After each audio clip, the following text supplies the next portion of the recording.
May the peace of Christ be with you. We're here for our second week of Created to Love. And this week we're talking about decision making, which is interesting because we spent all fall kind of making our lesson plans, curriculum built around a decision making process.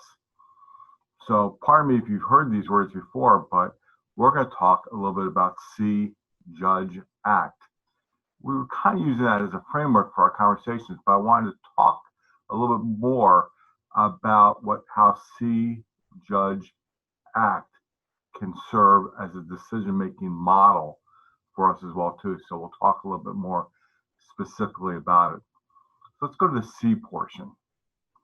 We were using the C portion to take a look around and see what's going on. And that's exactly, in terms of decision making, what we're inviting you to do is go with your eyes wide open and see, listen, hear everything about what's happening.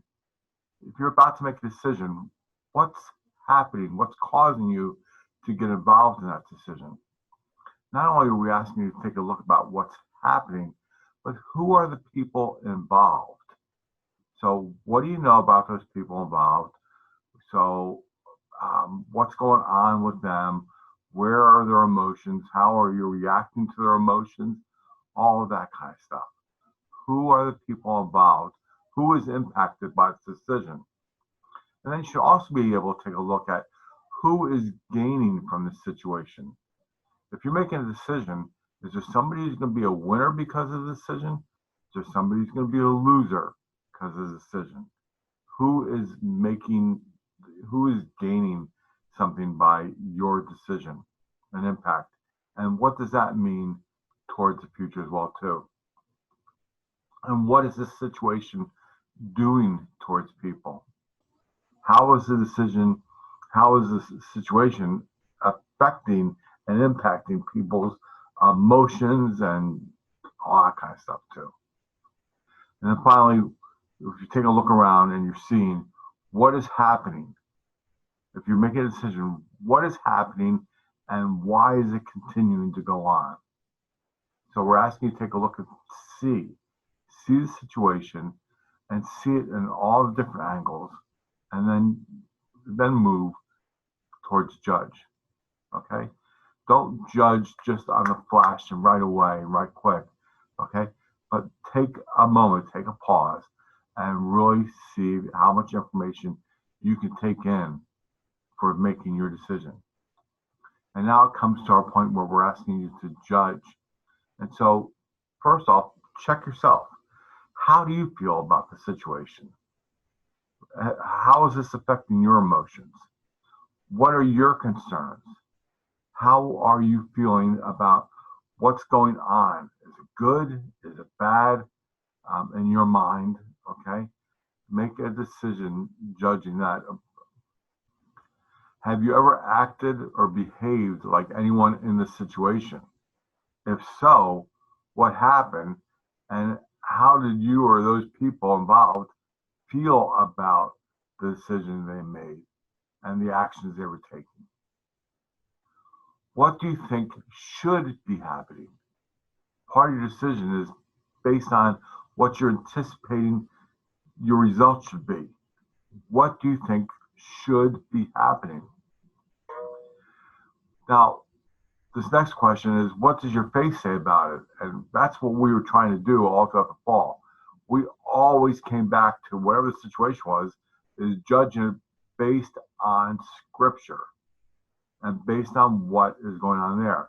Now, our faith is even more than Scripture, but it all goes back to Scripture. But take a look about what your faith says about it.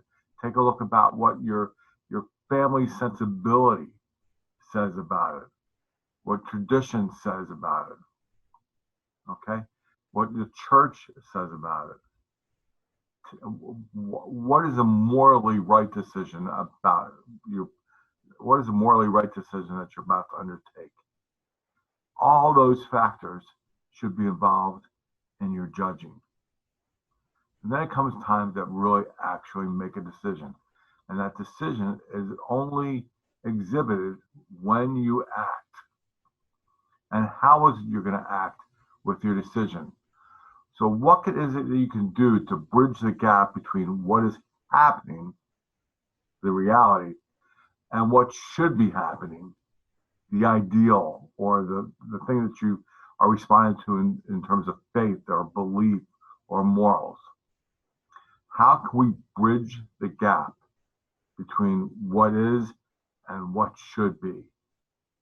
And what action are we going to take towards bridging that gap?